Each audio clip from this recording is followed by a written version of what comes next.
کہ ایمان دل میں آ گیا تو ایک کشاکش اندر شروع ہو جائے گی۔ میں اگر فرائیڈ کی اصطلاح استعمال کروں تو ایگو اور اڈ یا لبیڈو میں تصادم ہوگا۔ آپ کے نفس کی خواہش کچھ اور ہے، ایمان کہتا ہے غلط۔ کشاکش ہوگی کہ نہیں؟ یہ اندرونی جہاد ہے اپنے نفس کے خلاف۔ جیسے فرعون نے کہا تھا الیس لی ملک مصر وہذہ الانہار تجری من تحتی، کیا میں بادشاہ نہیں ہوں مصر کا؟ مصر کی حکومت میری نہیں ہے؟ اور کیا یہ ساری نہریں جو ہے میرے نظام کے تحت نہیں چل رہی؟ اسی طرح برا نہ مانیے، ہمارا نفس کہتا ہے یہ جسم میرا ہے، میری ملکیت ہے، اٹس مائی ڈومین، میری خواہش پوری کرنی ہوگی۔ جیسے اس نے کہا میں نہیں جانتا کوئی خدا ہے میرے سوا اور میرے اوپر، میں نہیں مانتا۔ نفس بھی کہتا میں نہیں ماننے کو تیار، کیا حلال ہے کیا حرام ہے، کیا جائز ہے کیا ناجائز، میری خواہش پوری کرو۔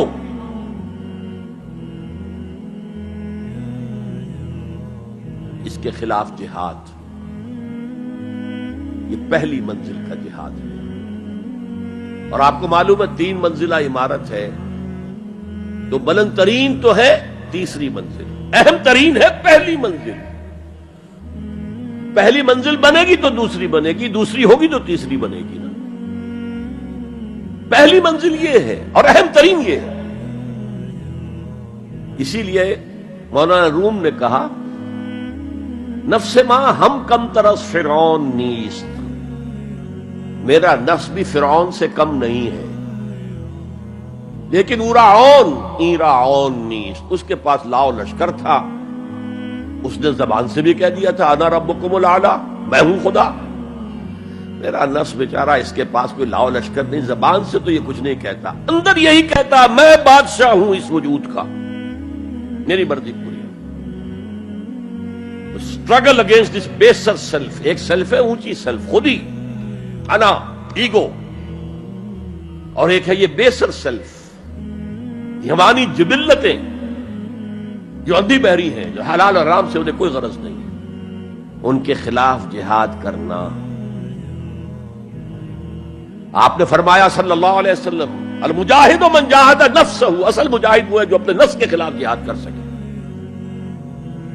تمہارے اندر یہ دشمن تو بیٹھا ہوا ہے، تکڑا ہے، تمہیں کنٹرول کر رہا، چلے آؤ باہر کے دشمنوں سے جہاد کرنے کے لیے۔ تم نے ٹانگے کو گھوڑے کے آگے باندھ دیا۔ اور ایک دفعہ حضور سے پوچھا گیا ای الجہاد افضل یا رسول اللہ، اے اللہ کے رسول سب سے افضل جہاد کون سا ہے؟ فرمایا ان تجاہد نفسک فی طاعت اللہ، اپنے نفس کے خلاف جہاد کرو، اسے اللہ کا مطیع کرو۔ یہ جو اندر کی کشمکش ہے، کشاکش ہے، یہ جہاد فی سبیل اللہ کا نقطہ آغاز، اللہ کا مطیع بنانا ہے نفس کو۔ اس کے ساتھ 2 سب لیول اور ہیں۔ اس نفس کو بھڑکانے والی ایک قوت ہے انویزیبل، اور ویزیبل بھی ہے۔ انویزیبل قوت سب سے بڑی ابلیس، شیطان، لعین، اور اس کے چیلے چاٹے جنات میں سے، اور ویزیبل میں انسانوں میں جو اس کے ایجنٹ ہیں، جو فحاشی کو کلچر کا نام دے، یہ اس ابلیس کے چیلے ہیں۔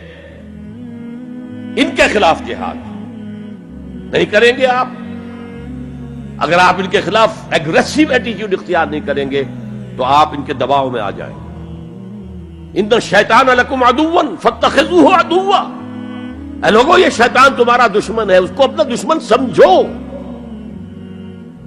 وہ تمہیں سبز باغ دکھاتا ہے، بدی کو مزین کر کے دکھاتا ہے، اچھے اچھے نام اس کے رکھ دیتا ہے، اور تمہیں آمادہ کرتا ہے بدی کے ارتکاب پر۔ نہیں، وہ تمہارا دشمن ہے۔ افتتخذونہ وذریتہ اولیاء من دونی، تم مجھے چھوڑ کر اسے اور اس کے چیلے چانٹوں کو تم اپنا دوست بناتے ہو۔